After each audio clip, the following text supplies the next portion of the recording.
Welcome to the Epic Again podcast. I'm your host, Gary Cook, and I'm excited to have you back for episode 2. Today, we're talking all about Final Fantasy XIV and my first adventures inside of A Realm Reborn. So what is this podcast going to cover?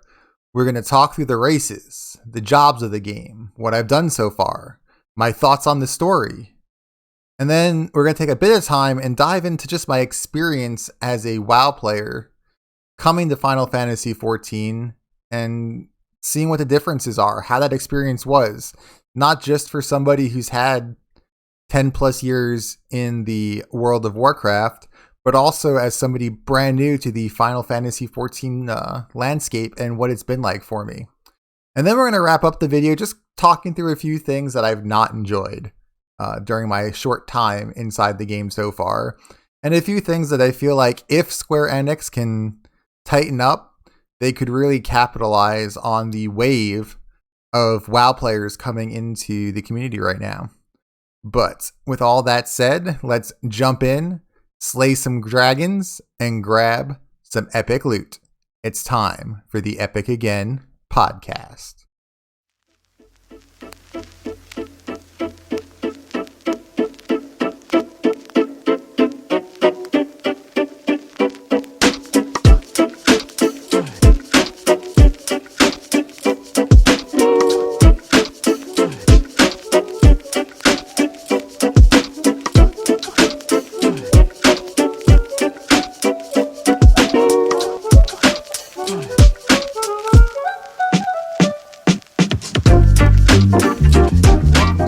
Guys, and let's just talk for a bit here while the cinematic plays in the background of what drew me into Final Fantasy.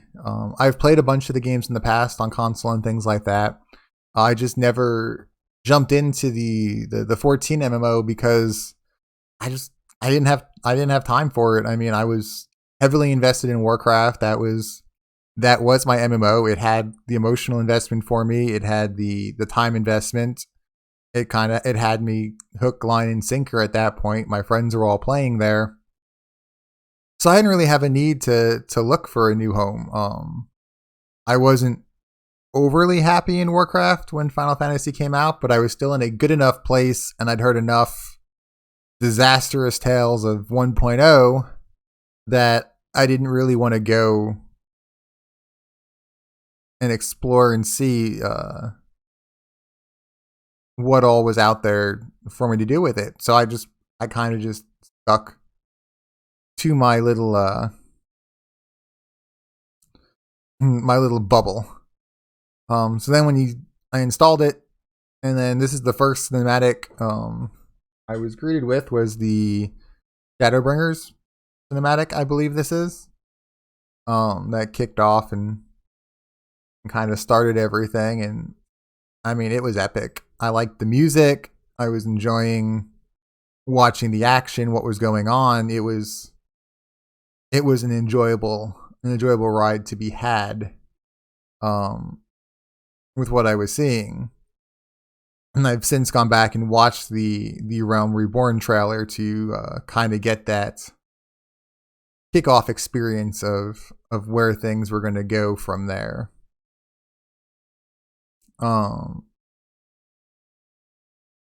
But I was excited my first time logging into play here and to see this and to start thinking about where things would go.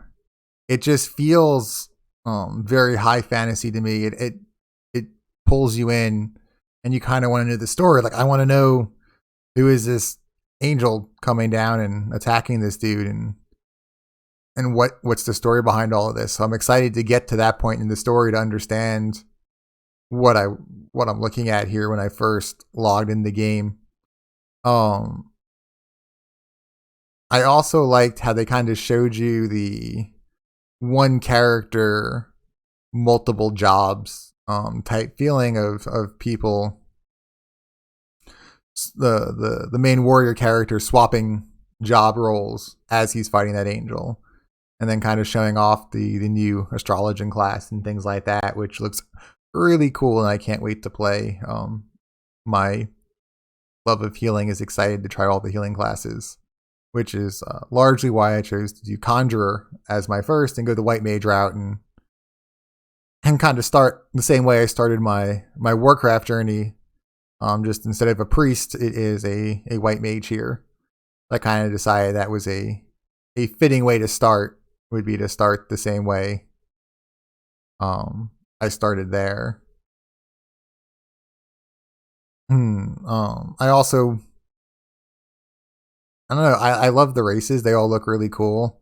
The only ones I'm not overly sold on, which we'll go here in a bit when you get to character creation, is the Elazon elf-like race, but I love me some cat people.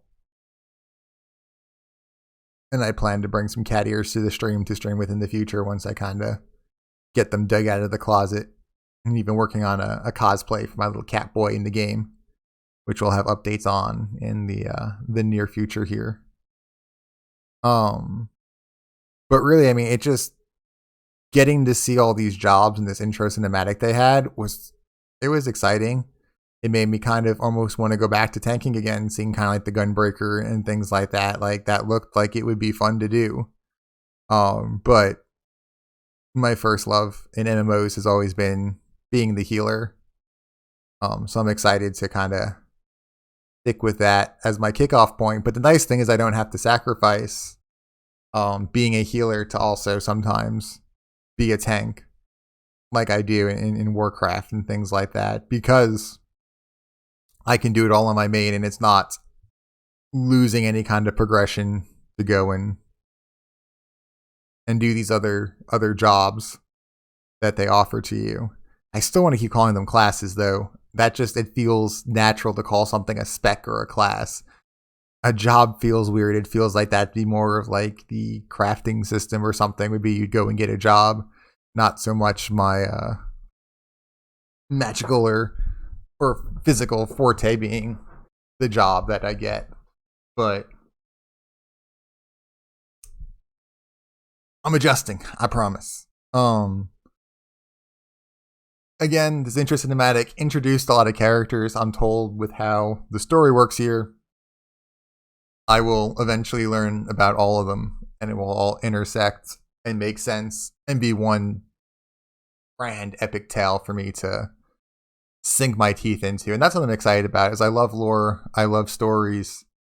I want to experience all of that and be able to talk to you guys about it. So I'm excited to be able to dig in deeper and really start to understand those aspects of the game and the story and engage with the community in that way. Oddly, I feel like I'm in the minority here of not being that interested in the Death Knight, Shadow Knight, whatever it is, the Death Knight like thing. I feel like that is not gonna do it for me. It just, I don't know. I don't like the dark, edgy side of things. That's just never been my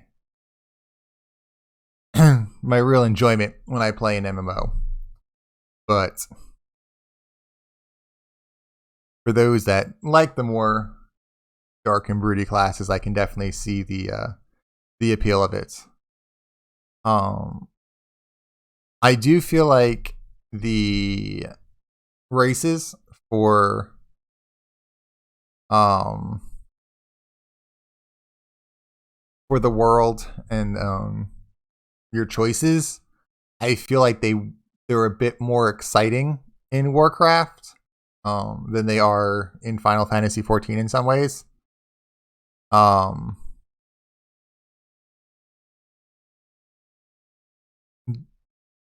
Just because they all feel very much the same. Like you have your here, they look like normal males and females. The Elazin, they just look like taller humans.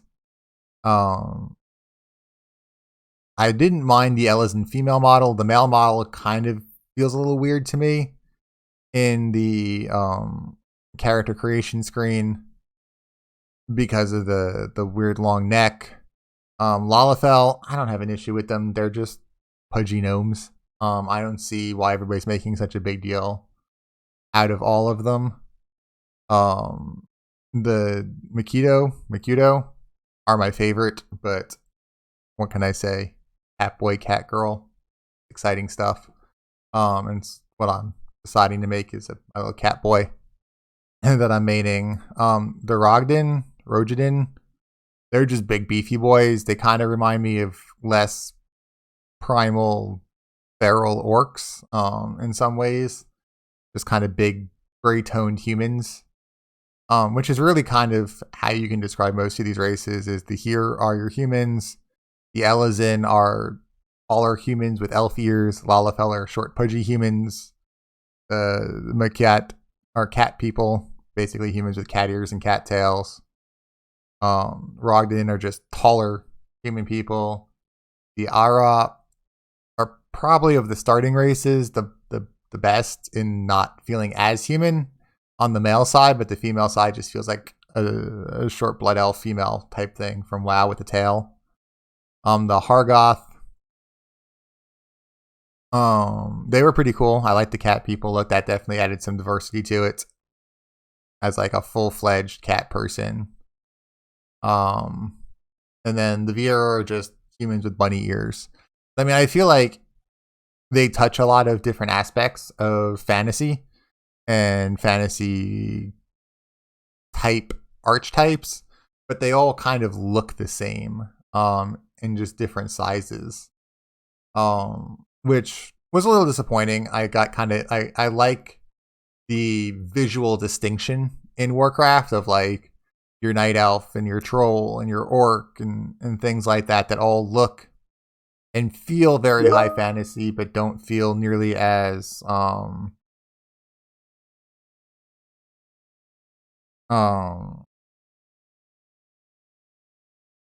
yes, don't look and feel quite as human as like the blood elves and the worgen and the humans in Warcraft feel. You have that diversity to be able to kind of jump deeper into the fantasy aspects of some areas than if you want to, where everything here just feels much more human. And even amongst the Rogden, as you can see here, like the sea wolves look much cooler to me than like the Hellsguard does, where it just looks like another human skin tone palette for the most part. And I know you can change all of that, but it doesn't feel like it goes quite far enough all the time to me. I still feel like when looking at these that you're just playing a human until you get to the Kargoth with the Helens and the Lost. Then you feel like you got a big fantasy beast man there. So I am a little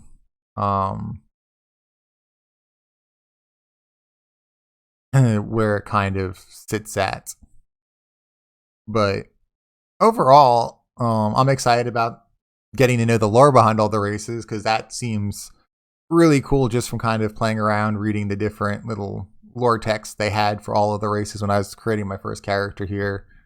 That was I enjoyed that part, and seeing where all that went. But that's kind of my initial take when I first came in here. I really loved the cinematic. The character creation was a lot more in depth than than what WoW did, and so that was a nice change of pace. But I do feel like they could do with a bit more diversity to be inside of here to really kind of help drive home the differences between the races beyond just some minor visual cues of them. But I settled on my cat boy after almost going oorah, just because the dragon-like look was pretty cool. But I did end up making a cat boy, as you've probably seen in my posts in my previous live stream. So that kind of covers my initial thoughts, and let's jump into actual gameplay and my thoughts there on Final Fantasy XIV. And so finally made it through character selection, ended up with my cat boy conjurer on my path to be a white mage and do it all for the Blood Lily, as I'm learning will become my call to arms as I explore the different healing classes and learning to understand them. What have I done in the game so far is not a whole lot. I finished out the starting area this morning. I am not playing the game as so many people recommend you do it. I'm not doing just the main storyline. I'm diving in and playing it the way I play every RPG of if there's an exclamation point on my map, I need to go and do it. So I start out in Gardania, and I have cleared all the main storyline, all the quest storyline, and all of the side quests that were open to me. I will make note, the only thing I'm not doing in this first playthrough is I'm not going and getting a second job. I'm not going and getting any crafting or gathering skills. I'll go back and do all that separately after I kind of finish off the main story, while kind of learning what the best choices are for making gil, what the best choices are for crafting when I need, when I get into like PvP and raiding and things like that. So right now it's just a lot of just playing through all the story parts, learning the lore of the area I'm in, enjoying the learning the skills and the combat and getting into my character and how it plays. So I've invested quite a few hours in it already. We did the 2 hours on stream, and I've probably done another 10 plus hours off stream so far of just getting all my levels up and getting to the point of being where I'm at.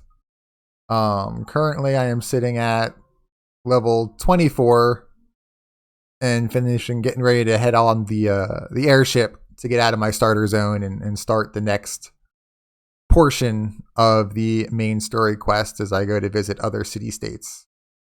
And I mean, I've enjoyed the story. Even like the fetch quests are well written. They are very enjoyable. I like getting to kind of know the people that live in the area. It helps me understand kind of the lore of that zone.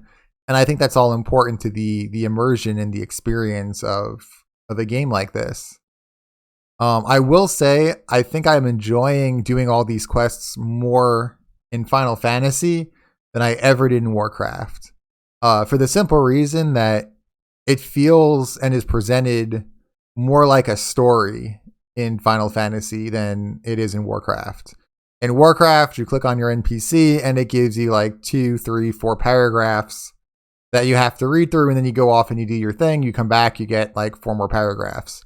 I would say I'm probably getting the same amount of quest text in Final Fantasy, but they break it up into dialogue boxes so you can kind of read through it instead of it all just being word vomit on your screen as you're looking at it. And I like that approach a lot more. I feel like that works a lot better and makes it just feel a lot more natural, like I'm having a conversation with this person that's sending me off to fetch these 3 plants they need to make their elixir, than reading a 4-paragraph summary all at once to do the same thing. I also like that it's not as random drop chance driven as parts of Warcraft are. Whereas if it says, I need the blood of a rat, you go out, it tells you need to kill 6 rats, and in that process, you're going to get your 6 vials. It's not, I need 6 vials, but I'm going to have to go kill 200 rats to get them. So I think that helps a lot with doing the side quests, and it makes it feel a lot less grindy to me. A lot of people I've heard say that A Realm Reborn is really hard to get through. And I don't feel like that's the case at all so far. That might change as I progress. But I feel like these early parts were a lot easier to get going, even with a lot of people in the zones of other new players starting out, than it is in Warcraft. Just because once you kill your 6 mobs, you move on. And it's not just, I've killed my 6, I've still only gotten 2 things I need, so now I have to go kill 6 more. And then you're just stuck waiting for things to respawn a lot more often. So I feel like as a whole, that part's been a whole lot better to do. And it helps keep me engaged in the story because I'm not having to spend as much time away and then come back and remember, oh yeah, what was going on again? So I've just spent the past 2 hours hunting boars in the forest kind of thing. So that's nice. I'm excited to see where the story goes. It's had me hooked in. I've read every quest text and every cutscene that's popped up, and excited to always see what's around the next corner and learn more about my character and the people that we're interacting with and where the story goes. And that has fueled my desire to keep playing has been the story aspect of it so far. Looking at it as a WoW player coming in, I can see where some people will have issue with getting into the game, because if you're taking the modern WoW mind approach of just mindlessly doing stuff to advance, it's going to get boring real quick because it is so story driven. There are a lot of times where it's just fetch quests and things like that, which you don't get too many of in Warcraft anymore. It's a lot more go and slay 10 of these, now slay 10 more, go slay 12 of these, and then slay 5 more of these, and a lot more just action oriented pieces. The global cooldown hasn't been hard to adapt to. It's a bit of an annoyance at low levels when you only have 2 buttons and you don't have any kind of filler spells. So you just kind of sit there having to wait it out every time. And being on a caster, I think you feel it a bit more because you don't have as much oomph looking to your auto attacks. So you're kind of just waiting until you can hurl your next rock at them as a conjurer, or put your dot back up. So I feel like as I get more spells and more filler spells, the global cooldowns become less and less of an issue. But right now it's more of just, it's not going to make or break the game for me. It's just a lot more of an annoyance to have to deal with than what I was used to in Warcraft, where you have a lot more instant cast and things off the GCD than we have over here in the Final Fantasy game. The other major difference that I really liked was the novice network. Not so much in the chat, as that's helpful but not super helpful. It's nice to not have to ask general chat for things and be able to still get advice and tips.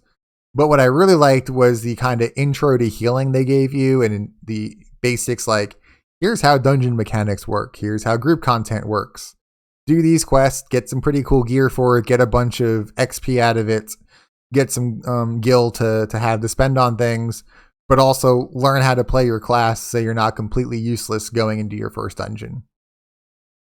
I did enjoy that. I felt like the only thing kind of missing was like your party didn't get put in your party frame, so it made targeting a bit weird at times where you always had to be finding them to click on.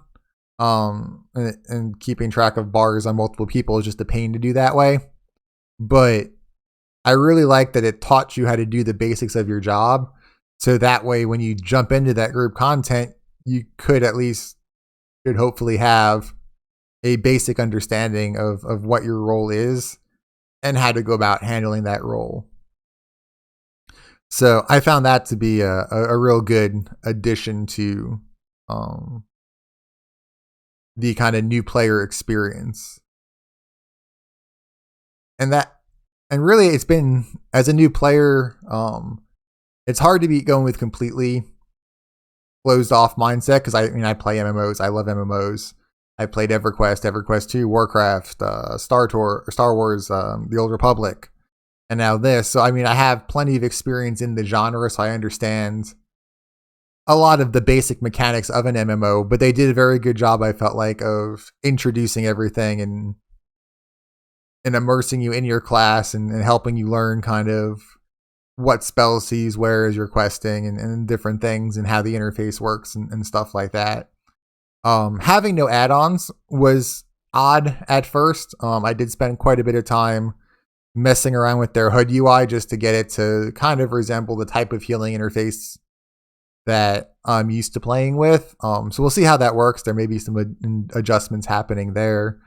But overall, it's really nice being able to just jump in and have all the tools in my toolkit that I want to use, and not have to get like 5 or 6 add-ons to be able to adjust things on my screen to make it what I want it to be.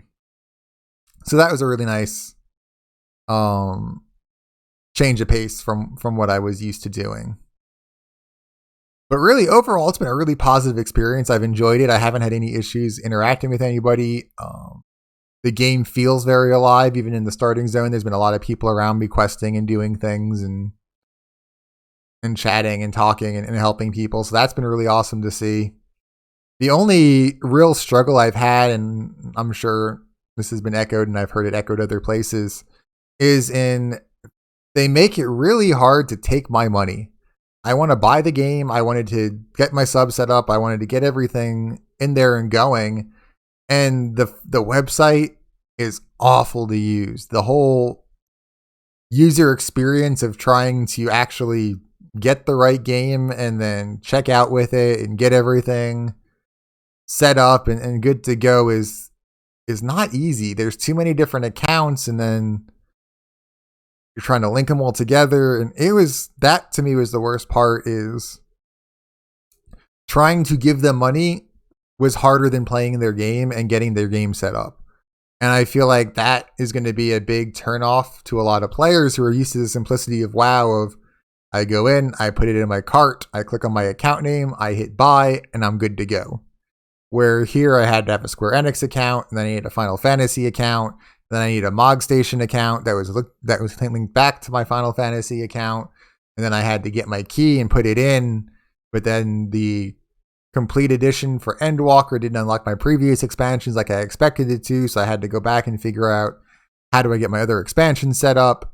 It was very challenging to get all of those pieces in the right place. And I had to do a little bit of hunting around for some FAQs on how does this work and how do I make it work. That was my only real complaint, was they made it really hard for me to give them money for their product, which is an odd problem to have, especially in this day and age of gaming where everything is a microtransaction and they're popping up give us your credit card every 4 seconds in so many games now, that to purchase the game was harder than anything else I experienced in it. But if they can get that straightened out, I think they're in a prime spot right now to really take advantage of and capitalize on all the people coming in from Warcraft and just the hype that is surrounding the game as a whole.